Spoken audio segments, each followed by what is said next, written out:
Hello friends, ಇವತ್ತಿನ ವಿಡಿಯೋದಲ್ಲಿ ನಾವು ಕ್ಯಾರೆಟ್ ಹಲ್ವ ಹೇಗೆ ಮಾಡೋದಂತ ನೋಡೋಣ.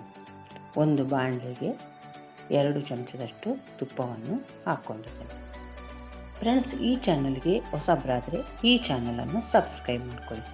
ಬೆಲ್ ಐಕಾನನ್ನು ಆಲಲ್ಲಿ ಸೆಟ್ ಮಾಡಿದರೆ ನಾವು ಮಾಡೋ ವಿಡಿಯೋ ನಿಮಗೆ ನೋಟಿಫಿಕೇಷನಲ್ಲಿ ಬಂದುಬಿಡುತ್ತೆ. ಫ್ರೆಂಡ್ಸ್, ಈಗ ತುಪ್ಪವು ಚೆನ್ನಾಗಿ ಬಿಸಿ ಆದಮೇಲೆ ಅದಕ್ಕೆ ಸ್ವಲ್ಪ ಗೋಡಂಬಿಯನ್ನು ಹಾಕ್ಕೊಳ್ಳೋಣ. ಫ್ರೆಂಡ್ಸ್,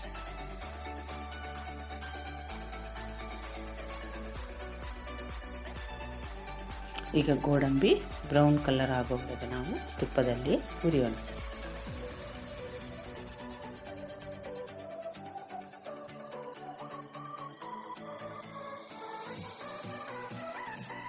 ಈಗ ಅದಕ್ಕೆ ಸ್ವಲ್ಪ ದ್ರಾಕ್ಷಿಯನ್ನು ಕೂಡ ನಾನು ಸೇರಿಸ್ಕೊಂಡಿದ್ದೇನೆ.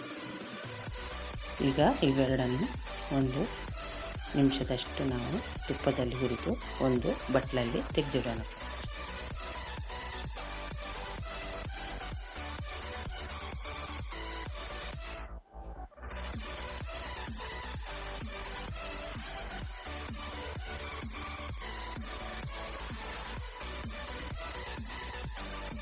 ಈಗ ಅದೇ ಬಾಣಲೆಗೆ 2 ಕಪ್ಪಷ್ಟು ಚೆನ್ನಾಗಿ ತುರಿದಿಟ್ಟಂತಹ ಕ್ಯಾರೆಟನ್ನು ಹಾಕ್ಕೊಂಡಿದ್ದೇನೆ.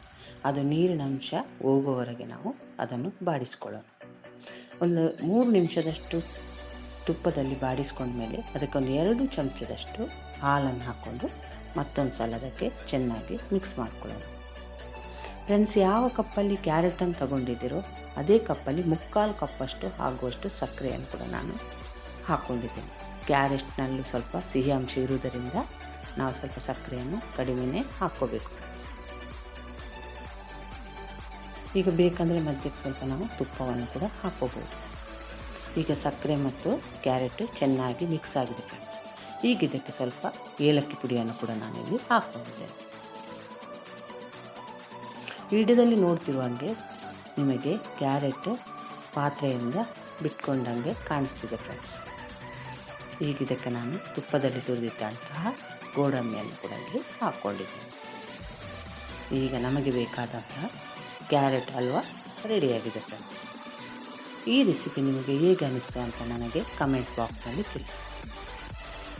Thank you.